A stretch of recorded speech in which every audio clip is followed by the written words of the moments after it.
श्रीराम समर्थ. 15 जानेवारी. नामात असणे म्हणजेच शुद्धीवर असणे. दारुड्यांच्या मेळाव्यात सारेच दारूच्या धुंदीत असतात, पण त्यातला एखादा दारू न प्यालेला असला तर बाकीचे दारुडे त्याला हा शुद्धीवर नाही असे म्हणत असतात.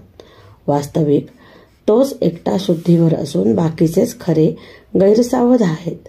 त्याप्रमाणे आपण सर्वजण विषयात दंग असल्या कारणाने जो नामात असतो त्याला आपण हा शुद्धीवर नाही असे म्हणत असतो. वास्तविक पाहता नामाशिवाय जगात दुसरे सत्य नाही अशी ज्याची दृढ भावना असते तोच खरा शुद्धीवर असतो. आपण मात्र भ्रमात असतो. आपल्याला झालेला हा भ्रम नाहीसा करायला 3 उपाय आहेत. एक सद्विचार, दुसरा सत्संगती आणि तिसरा नामस्मरण. भगवंताचा विचार हाच खरा सद्विचार. एखाद्या माणसाला म्हटले की तुझे अवयव आणि रंग यांच्याशिवाय ये, तर त्याला येता येणार नाही, कारण तो जिथे आहे तिथे त्याचा रंग आणि अवयव हे असणारच. त्याचप्रमाणे नाम, संत आणि भगवंत हे एकमेकांना चिकटून आहेत. त्यामुळे जिथे नाम आहे तिथे सत्संगती आणि भगवंत असतातच. वासरू घेऊन गेले म्हणजे जशी गाय पाठीमागून आपोआप येते, त्याप्रमाणे नाम घेतले की भगवंत त्यामागे येतोच. आजकाल इतकी यंत्रे निघाली आहेत, मग भगवंताच्या प्राप्तीसाठी संतांनी एखादे यंत्र शोधून काढले नाही का, असा प्रश्न एखाद्याच्या मनात येईल.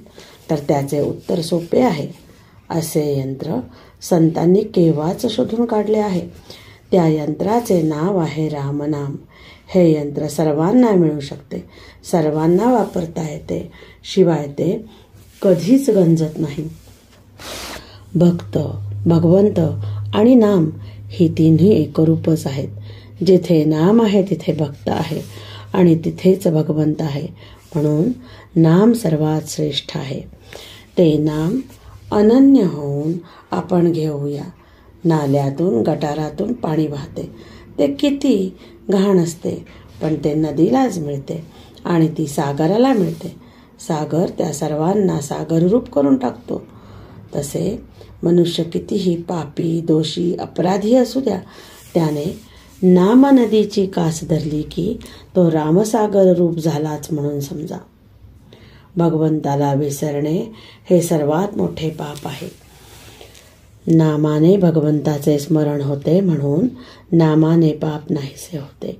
अनाथ शब्द नाथा वाचून नाही आणि नाथाला अनाथा वाचून नाथत्व नाही. राम सर्वांचा नाथ आहे. त्याच्या अखंड स्मरणात आपण राहूया. प्रपंच वनवासासारखा आहे. रामाच्या स्मरणात प्रपंचातली संकटे आणि दुःखे कसपटाप्रमाणे वाटतील. आजचे बोधवचन. तुम्ही नाम घेत गेलात तर तुम्हाला संत धुंडीत जाण्याची जरुरीच नाही, तेच तुम्हाला धुंडीत येतील. जय जय रघुवीर समर्थ. जानकी जीवन स्मरण. जय जय राम. श्रीराम जय राम जय जय.